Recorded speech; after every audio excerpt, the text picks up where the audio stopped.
Okay. And little technical difficulties there. So welcome everyone again, and welcome Nikki McGruder. We're really pleased and excited to have you as our guest speaker today.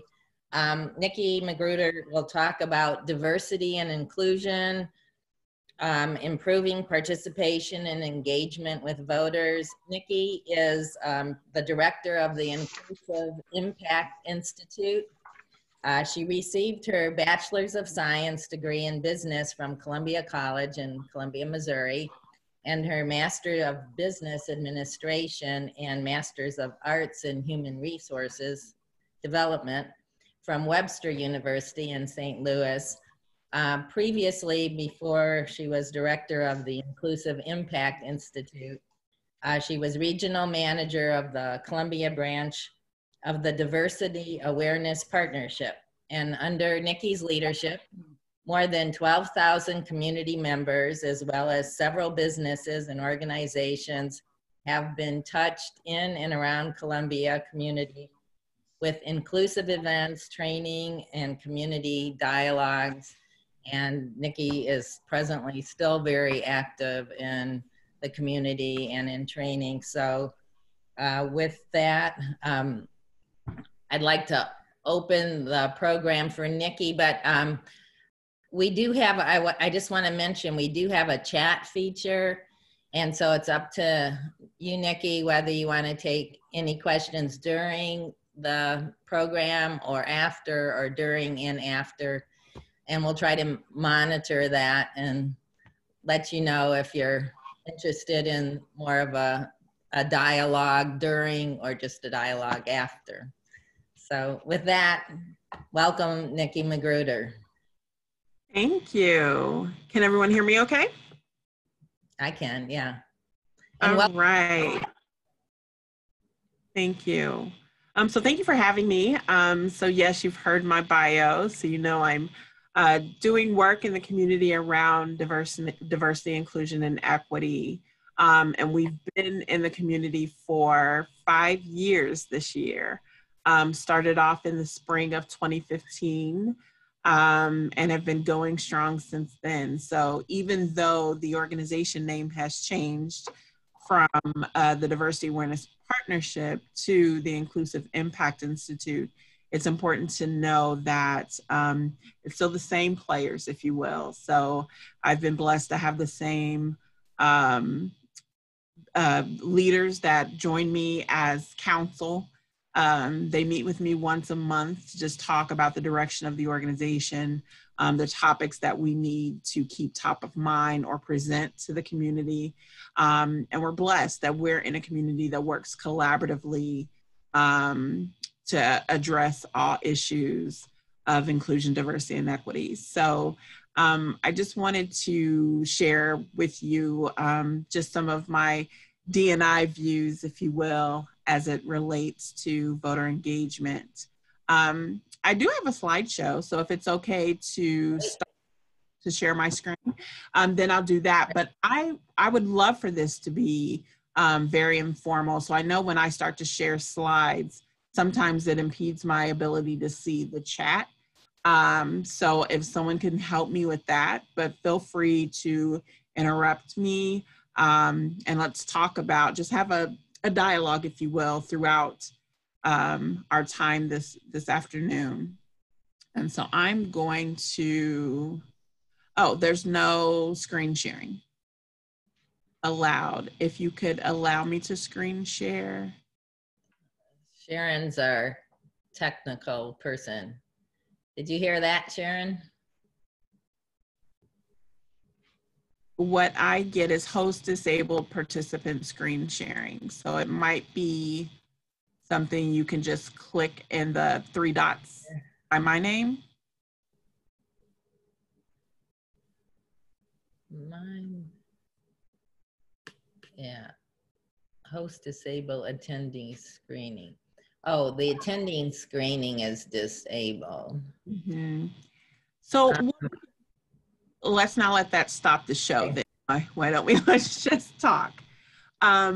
So I wanted to just share a bit about the organization. We're an innovative institute strategically doing our part to create diverse and inclusive communities. And we do that through collaboration, education, and engagement. So I've mentioned that we have some pretty stellar partners across the community, but we're dealing in 4 commitments that we make to the community engagement, consulting, leadership development, and training and education. Nikki, you can share your screen now. Okay, so let me try to do that.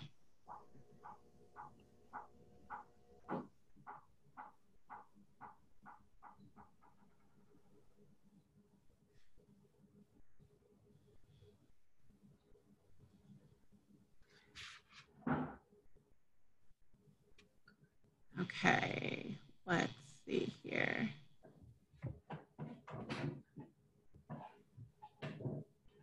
Can you see my screen as of yet? No. Not yet. Okay, Can't see you. There we go. That has started. It says Nikki. There we go. We can see it. Okay. Are you seeing just the slides, or do you see me moving? Slide and you on the side. Okay. Awesome. See you on the side. So, right. So just told you a bit about our mission. And we do this through our 4 commitments to the community engagement, consulting, leadership development, and training and education. I always want to highlight the businesses and organizations that have made a commitment to helping us do this work. So love to make sure that I highlight them. And then also just to let you know that we are the ones that lead a county initiative across Boone County called Inclusive Excellence Boone County. So if you've heard of the journey toward inclusive excellence, which is really our goal to engage as many community members as we possibly can in the work that we're doing, and help all community members understand that if you have a brain, you have a bias. And so we create experiences to help our community members mitigate those biases. We also do inclusive excellence for business. So I work very closely with several businesses and organizations across the county to implement inclusive excellence framework into their respective organizations. So if you haven't heard of those before, please reach out. I would love to tell you more about those things. Our topic today, however, is how do we increase voter participation and engagement? And I thought as we were talking about this and really focusing on the IDE component, that inclusion, diversity, and equity component, I would be remiss not to take this opportunity to talk about some of the challenges to increasing voter participation and engagement. And a lot of these conversations, as we celebrated women's suffrage, as we talk about this being a big election year, have been more prominent in the circles that I'm a part of. And because it's top of mind, like we're not seeing the numbers that we want to see in voter participation and engagement. So what do? So my first thought when I've had this conversation before is we have to be clear that we're going to have to address certain groups that are marginalized. So how can we increase without first addressing why we're in this place to begin with? So just to be clear on what we're talking about with marginalized communities, we're talking about those that are experiencing a persistent inequality and adversity resulting from discrimination, social stigma, and stereotypes. So we're seeing that we don't have the numbers that we want to see in marginalized populations. And so we have to talk about the whys. So one thing that comes top of mind is barriers. How do we work to remove barriers?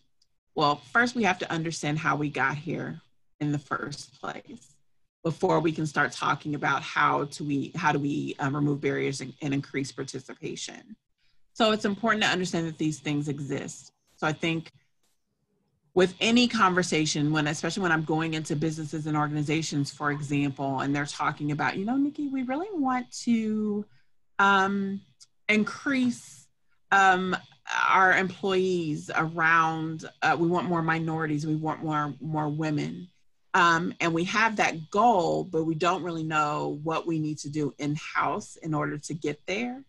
And then we don't really know what we need to do to prepare for the diversity that we say we want to see. So it's the same kind of thing here. We can't jump to, we need to increase these numbers, which is something that a common goal that we all have in mind, but we have to understand what has prevented us from getting there. And so while I'm talking about marginalized communities in particular this afternoon, I think it's important to understand that education is key across the board. I don't know how many conversations I've had with younger people that are just disgruntled, will be the word that I'll choose, but they're just challenged by what they see. And I hesitate to say hopeless, but they're not seeing the value in their voice, the value in their vote in implementing any real change. So those are the things that we are tasked with having to address, because we have to get generations across the board to see the value in their voice and put their vote to action. So when we're talking about removing barriers, I'm thinking in particular about those marginalized communities and what comes up. Information that's not available in multiple languages. So how can I be informed if I can't read what is presented to me? And I don't know, I can remember in my youth just hearing, and not just in my youth, just over the years, just hearing things like, well, if you're in this country, you need to just speak English. And that kind of what I call stinking thinking, we have to get rid of that. So if there are opportunities, and we know there are, if we can make this available in multiple languages, like the laws or new legislation being implemented, the laws locally that are going to impact them, let's make sure that everyone can understand what's going on. And I know it works. So I can remember probably about 4 years ago, doing work in the school system and meeting with principals across the community to just talk about diversity and inclusion in their respective buildings. And came across one principal in particular that knew the population, and there are so many languages spoken as a first language within CPS alone. It would blow you away. But this particular principal knew of the demographics within his particular building. He knew what languages were primarily spoken in his building. So he was very intentional about making sure that even things as simple as his business card were in represented those multiple languages in his building. So we can do that. We know we have information and data available to us that tells us who's in our community. So when legislation comes up, when new laws or new candidates are running for office, we can make sure that we're reaching everyone we need to reach by simply making it available, any brochures or what have you, available in multiple languages. We can do that. But that's a barrier. So one of the barriers that we are capable of getting rid of. We have to think of discriminatory laws. So I'll be very transparent. In my vein of existence, where I excel is in diversity, inclusion, and equity. But when I think and was starting to like really dive into like what are those discriminatory laws? While I don't have specifics, and there are several, I do know that there were over 20 states as recently as last year where their laws were being challenged. And so we know that new legislation is introduced regularly that could create a barrier to access for marginalized communities.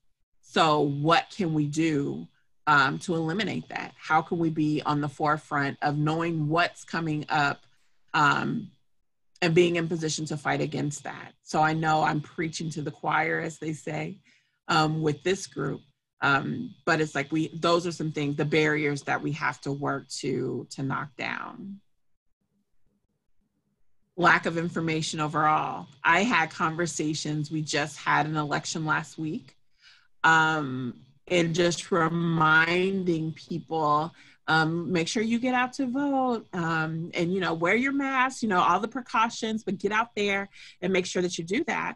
And on more than one occasion, unfortunately, had conversations with, now what are we voting for again? Like, what's on the ballot? Like, what? Okay, school board, well, I don't have any kids in school anymore. Or, wow, I didn't even know that there were school. Now, how many seats on the school board are open? So it's like all of these things. It's not because the information isn't out there. We put it out there en masse, but how are we making sure we're getting to all of the populations that we want to reach? And sometimes that means being extra creative in our approach. So if social media wasn't usually the thing, maybe now it needs to be. If print media is no longer one's thing, maybe we still should consider it, because we have a span of ways that people like to receive information. If we haven't historically gone into churches or reached out to advocacy groups, now this is the time to engage everyone, so that the lack of information is never the barrier that we're up against. So sometimes that's going to suggest that we need to think outside of the box in regards to how we disseminate information. And then we've heard, unfortunately, of situations where there are inaccessible polling stations. So what can we do about that? So we haven't seen that I've heard of so much in our community, but in communities where this is a challenge, that shouldn't be. Like, we should be looking very intently in where we can have accessible polling stations, how we can make sure that people know. That was another thing with this last election here locally. Had a couple of conversations with people whose polling stations had changed.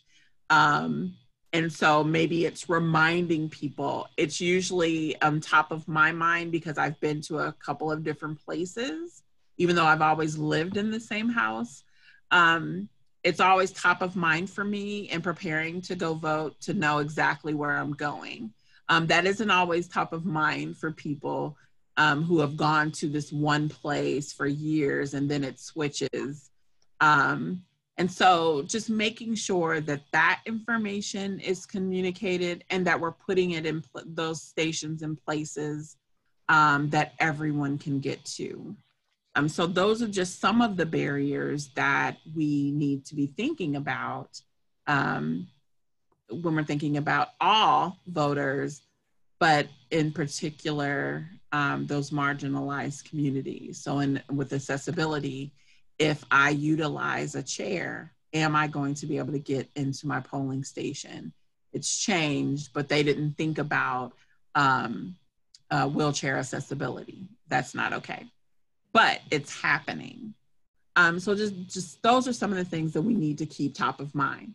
Now, on the flip side of that, when I'm talking about addressing marginalized communities in this climate and all that we're facing across the country, I would be remiss not to talk about populations of color in particular. So when I think about how we have, and I had this conversation with Brianna about we were talking about celebrating the women's suffrage movement and what that all looked like and how we needed to make sure that people understood the importance and the history and all of that. And one of the questions that I posed to Brianna Lennon was, we do need to do that. We do need to make sure that young people get engaged we do need to make sure that people understand that their vote absolutely does matter, but we can't celebrate without the acknowledgement of how we got here. So in particular, my comment to her was, while I am a woman and I want to celebrate and will celebrate women's suffrage, it is important to note that at that time, women who look like me were not included. So we have to be very clear about our history. And so whenever there's an opportunity to vote, I'm very clear that I'm getting out there because my ancestors went through entirely too much for me to sit on that right and not exercise it. So as a Black woman, knowing we've only been in this voting thing for about 55 years. So it's a lot that we cannot avoid, the histories that we cannot avoid, but historically we've done that, a lot of that, a lot of not only bringing out the things that we want to celebrate and denying the ugly histories that we do need to discuss. Mm-hmm. Talking about the amendments that gave women their right to vote, but making it very clear that at that time, people of color overall were not given the right. And then talking about when men of color were given the right, and talking about how, Jim Crow laws and all of that, even though the right was given, it was still very hard for them to exercise that vote. So just really telling a full account of how far we've come. Because I'm talking to my kids and I have a 7 and 11-year-old at home. So when I'm voting, I'm discussing those things with them as well, so that they can have their vote at home and understand the whys behind it, and that when their opportunity comes, they cannot sleep on that right either, because there's too much appreciation and reverence for everything that we've gone through to get to where we are today. And I think that's it's a holistic approach.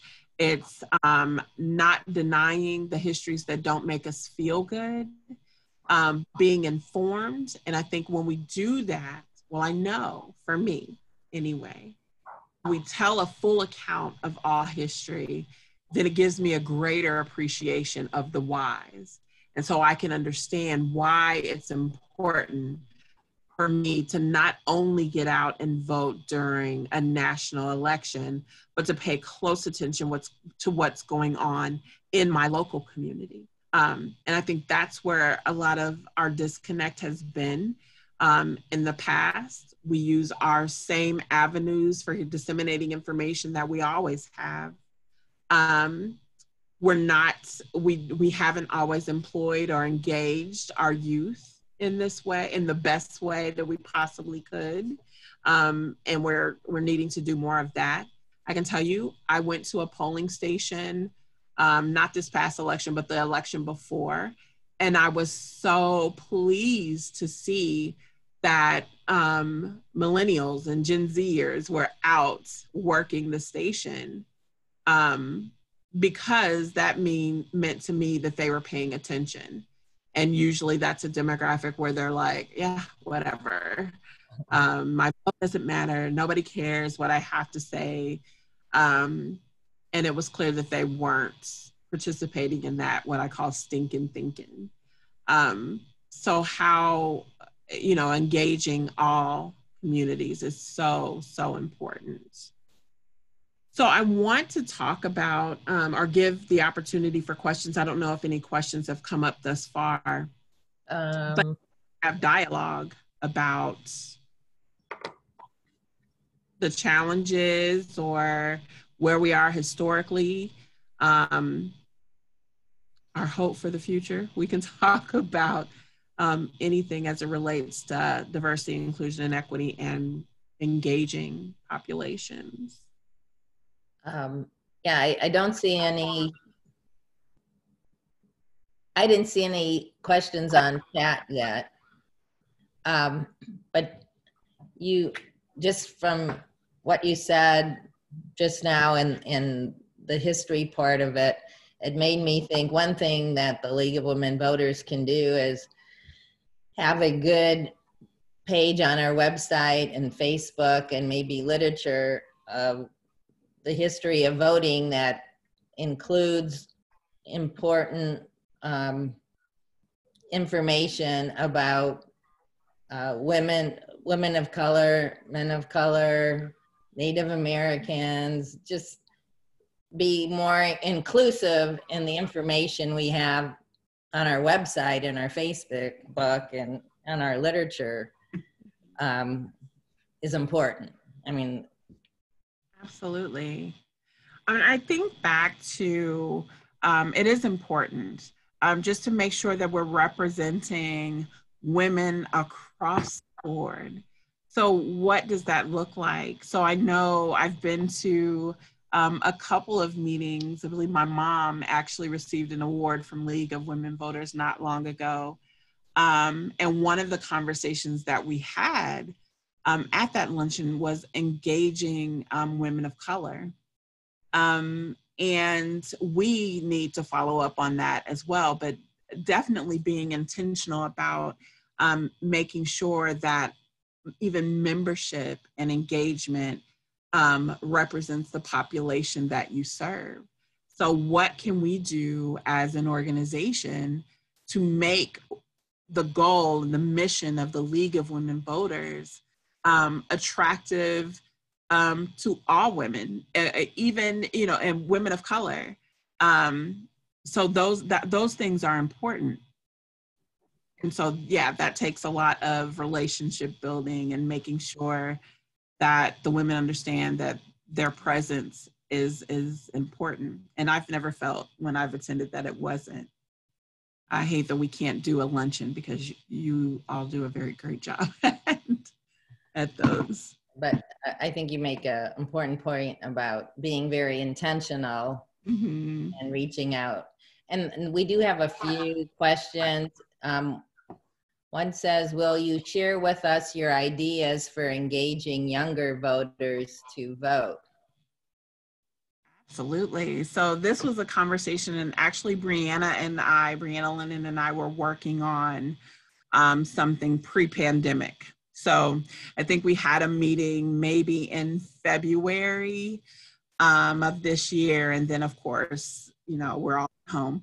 So we just talked about how can we have like informational sessions, but also kind of some kind of, if anyone's ever gone to a poverty simulation, you're like immersed into the character that you've been provided. So you don't know what you're getting into until you're given that script, if you will, of who you are and what your experience is going to be in that simulation. So we talked about doing something similar, getting young people to understand the hows to vote, the what you're going to see, the research that is provided, but also the responsibility and the research that we need to do on our own that's specific to the causes and the things that are important to us, and knowing where candidates stand on those issues, knowing what legislation is being presented and how that's going to impact you and your household, as well as your neighbors, if there are any adverse effects in what's being proposed. So just creating an experience for young people to participate in. I can tell you, our young people at this age, there's so much information that is available to them at their fingertips like never before. So my 11-year-old, who is a rising sixth grader, I just remember all the kids were engaged in the debates with the last presidential election. So they were overhearing their parents and caregivers having conversation, and they were bringing that into the classroom in elementary school. Like, these kids were very invested into what was being said, what was being done, and how that impacted their households and their families and how their parents were feeling. And so they were having their own conversations. So I feel like we use that to our advantage and make sure that we control the narrative. So presenting our candidates and what they stand for, presenting how they voted on certain issues, understanding overall how that impacts them so that they know that their opinions and their experiences are important. So I think we have to just start to talk to them about it and not just push it off until they're 18 and start to have those conversations about the importance of voting. We need to engage them early. That'd be my first suggestion. So I hope that Brianna and I are able to create that experience for our youth. Yeah. So we'll try to brainstorm further. Maybe reach out to you again for absolutely more ideas. There's some other questions. What is one of the better sources for data on language spoken in the community? Oh, absolutely. Well, I can tell you that CPS has to collect it. I know that they were able to provide some information to us when we were doing that cultural audit several years ago. And at that time, I want to say there were close to 60. I might be undershooting that number, but I want to say there were close to 60 different languages that were spoken just in CPS. And so they were working on getting interpreters and making sure that important documents were created in different languages. But right here in this community, we have a number of languages spoken. I'd say those CPS, I know they have to be drawing their information from somewhere. Yeah, and then probably we'll share it. More questions. Let's see. How can we increase turnout in the August primary when Medicaid expansion will be on the ballot, but otherwise there will be few contests in either party's primary? So an important issue and a very traditionally small turnout without any other issues. You know, there's so much going on right now. So it's like, but on the flip side of that, we're realizing that we're able to engage more people because we're not asking them to meet us at the library. We're not asking them to meet us downtown. We're saying in the comfort of your homes, if you can, log on and let's have this conversation. So we're utilizing those avenues, but then also we cannot deny that it's a privilege to be able to have these conversations from the comfort of our homes because we have access to internet and we have devices that will allow us to make that happen. So we cannot eliminate the need to get out there in different places and educate people. I don't know what the rules are for being in grocery stores or setting up in the park. I don't know, but I do know that if anything, this last couple of years, several years, and even just 2020 alone has taught me is that we can't always do what we've always done. So now is the time to think outside the box and make sure that we're getting in front of the people that we need to get in front of. So what does that mean? Does it mean a door-to-door campaign? Does it mean spending hours in a park or a grocery store parking lot? Like, we, the Girl Scouts, I have 2 Girl Scouts. Like, we will be in grocery stores out front talking, but just looking for different ways to engage. Maybe it's a series of social media campaigns, but making sure we're hitting as many households as we possibly can. I don't know the answer. I wish I did.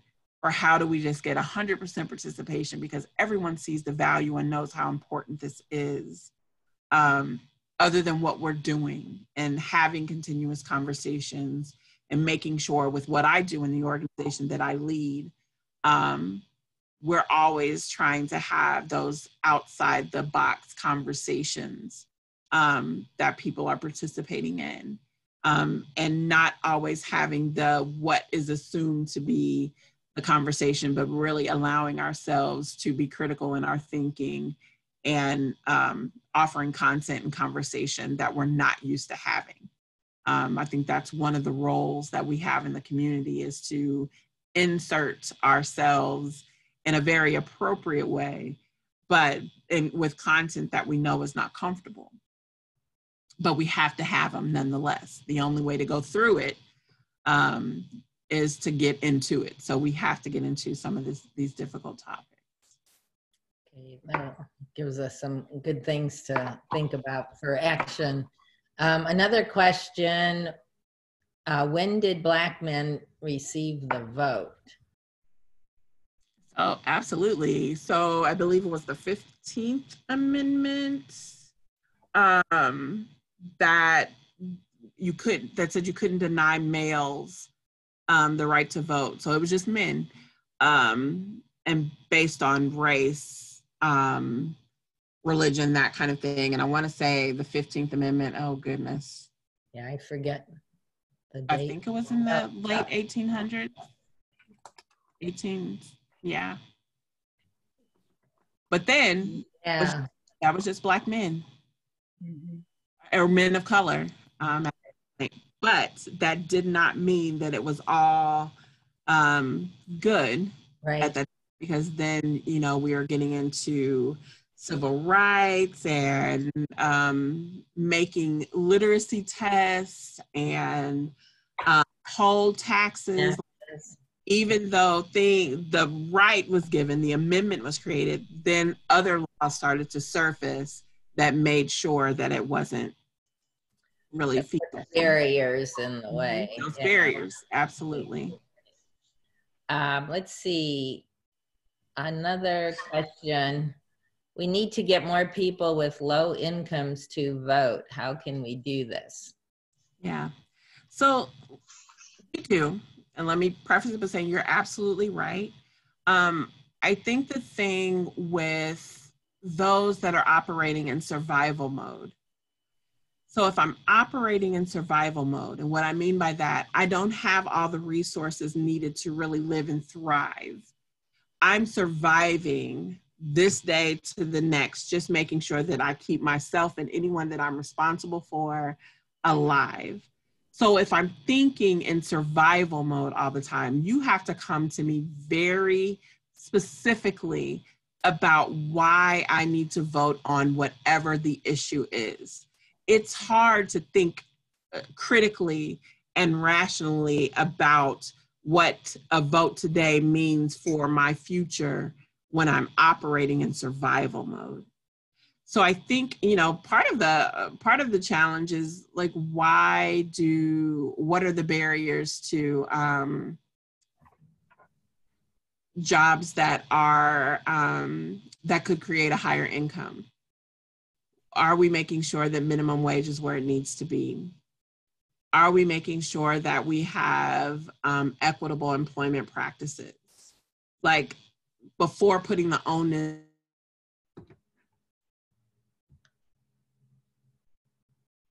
We gotta.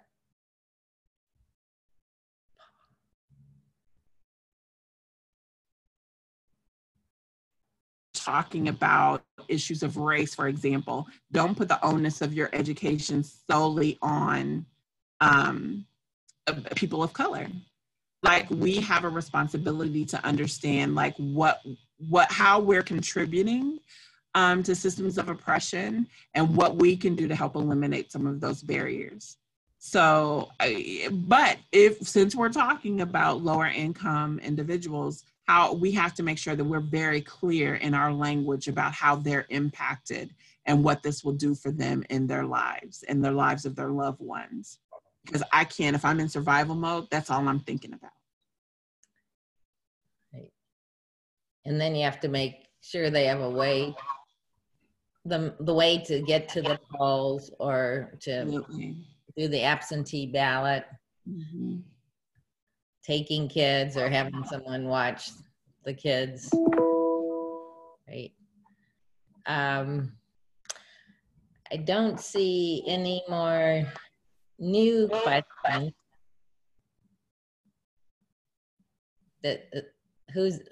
Was someone speaking?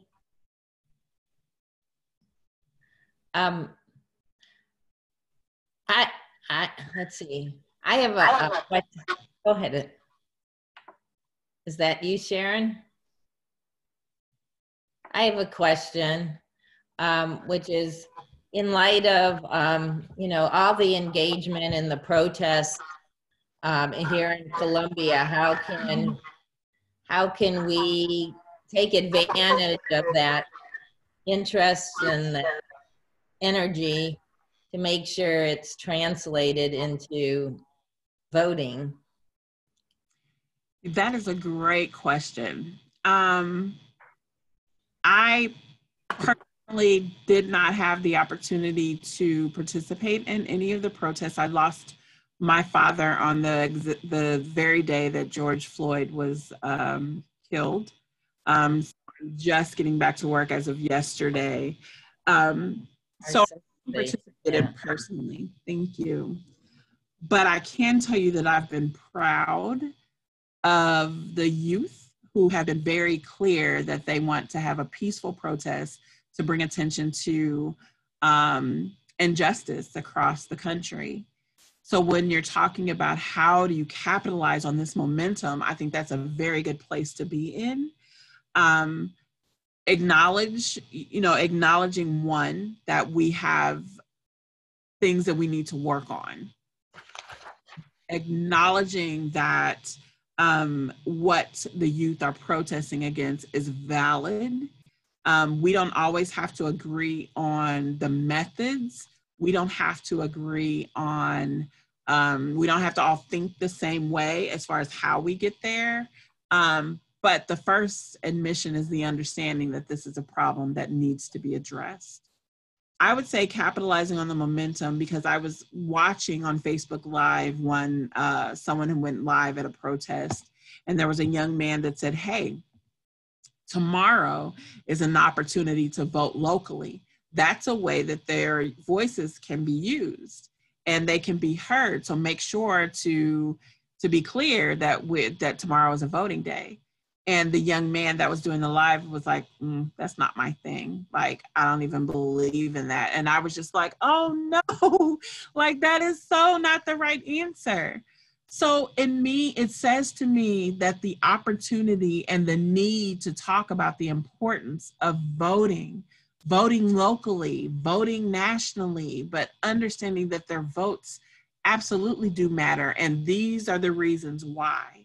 So even tying it to some of the challenges that have been brought to the surface, making sure that they understand that the local vote is first, the local vote, and understanding what's going on in your community and who's going to represent you then on at a state level. And it is so important how it all ties. So I think some amount of civic education, maybe even retelling that story, or retelling and revisiting those topics. I know we teach civic education, the levels of government and all of that in grade school, but what conversations and opportunities need to continue all throughout their schooling. So that's why I think the opportunity that Brianna and I discussed with the simulation and some educational components is so critical. And it was important to me when she was talking about women's suffrage to bring up, that's wonderful, I am a woman, but it did not include me, was important because we have to acknowledge that and move forward. I think that's half the battle right there, acknowledging when a wrong has been done, but then this is what we're doing going forward to address it. Right. This is what we're doing going forward to make sure that we don't revisit those times again. This is what we're doing going forward to make sure that everything that we fought for as women of color, as a nation, were not in vain, because this is what we're doing going forward. So I would use this opportunity to think through or look through some of the demands, I'll use demands, or the things that protesters have wanted everyone to consider, and tying those into a campaign of some sort of, these are the reasons why you need to get out and vote. our young people, everyone has to understand, because I'm saying young people, but I know people my age and older that are having the same kind of stinking thinking around their vote not mattering. So those are things that we have to be willing to address. Great. Yeah, that's great. Folk taking that opportunity to focus on the issues that they're concerned about and then tie it to voting. Let them lead the conversation. Absolutely. This is the time. And someone mentioned, and I saw it too, that there were voter registration opportunities at the protests on Sunday. I know I had seen pictures too. So that was a start. I think they got 60 votes. I mean, 60 new registrations. Awesome. Had to make that 600. Yes. Right. Yes. And then what can we do to remind? I mean, we get all the mailers and all of that, but just reminding people and maybe using different avenues to do it, like different generations to do it. Yes. Yeah. So I thought about, like, even our kid, like, if I could vote, I would be exercising my vote tomorrow. And I hope you do too. Like, different campaigns to generations so that we all know how important. I like that. Yeah. Or even elementary school. If I could vote. If I could vote, I'd be out there. I should be able to vote in sixth grade. Absolutely. Are there any questions, Marilyn, that I've missed at all, or I think I've got them all. So just if I may say, the Medicaid expansion on the ballot in August will be really important, especially for people of low income. So whatever word we can get out to the public to make this particular election more important than you would think a normal August ballot might be is critical. It is, and it might even, and I know sometimes this is used, but, and you don't want to exploit anyone, but there are people that are willing to share their stories of why this is important, maybe even get those individuals to say, if this doesn't pass, like, I don't know, like, you know, we really need this to pass because, and they share their story or experience. And I think having several of those testimonials, if you will, great. would do a lot. That brings it down to the human level. Exactly. It makes it real versus just theoretical idea. Yeah, exactly. Those are always important when testifying at the legislature, is to bring in the personal element, the personal stories, that it makes it real. It's not just philosophical, it affects people's lives. So I think that's a great idea, Nikki. Thank you. Absolutely. Okay, let's see. There's a couple more comments now. Any comments on the 860,000 people waiting to become naturalized citizens, swearing in compromised by COVID? I view this as voter suppression. I would be one to agree that could be considered should be considered as voter suppression. So think about it. And let me just share this example. So many times, because with this work, inclusion, diversity, and equity, people often think that I'm only going to talk about race, like that's like my only call in life. Well, we have several conversations around race because that is a part of diversity. But I'm across the board: LGBTQ, religion, disability. And so I think about advocating for those with disabilities who simply wanted a way to be employed, but do it in the comfort of their home where they have all of their accommodations right there. And so many times employers are like, well, we can't do that. We can't do this. But then a global pandemic occurs, we're all at home. We're figuring out ways to work from home for those that could. And so that just spoke to what those brothers and sisters that have disabilities have always spoken to. Like, it's possible. So when I think about those 860,000 that cannot be sworn in because of COVID, thinking this is our time to think outside the box. So if we cannot do it in person, there has to be other ways that it can be done on a virtual platform or in smaller groups, but to start to get these things going. So I agree with the person who said that's voter suppression. It indeed is. So we need to put the pressure on those in the decision-making capacity to make some accommodations. Yeah, excellent idea. And there's another question. How and where do you meet the low-income person when they are at survival mode? You develop relationships with those that are in their circles, knowing that are those places where you know that they go. I go back to the work that my mom, Verna LeBoy, does in the Black churches. So it's a perfect example. The city of Columbia knew they wanted to address health disparities in the Black community. So what they did was hire someone who has a foot in the door in the Black churches. So she's able to get in there and have these conversations and create programming and opportunities that not everyone would be able to do.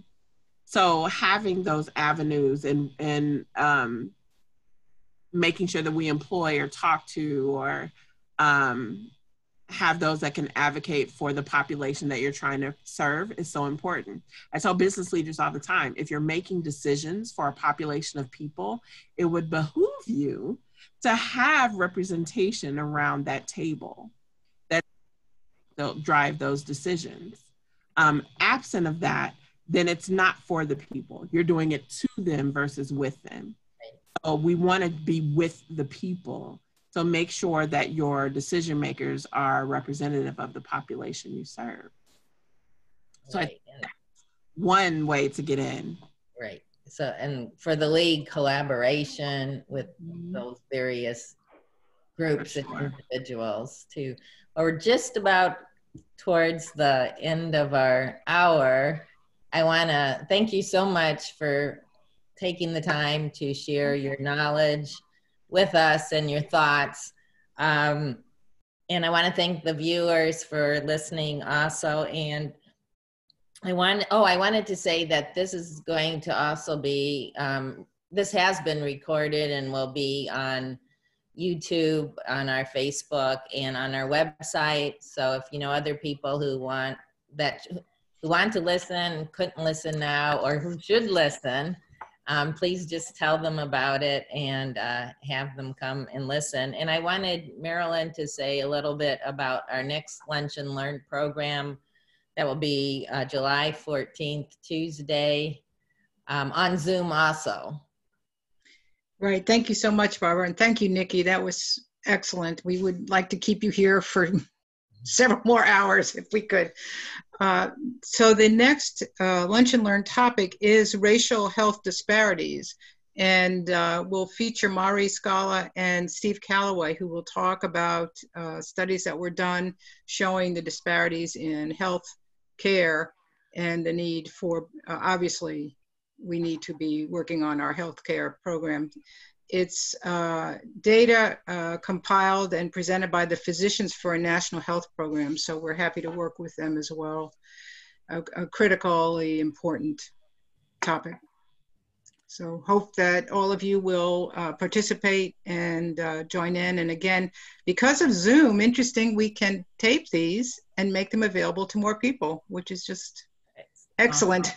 And I also wanted to thank Sharon Schneeberger for being our technical Zoom person. We had a few little glitches, but that's to be expected.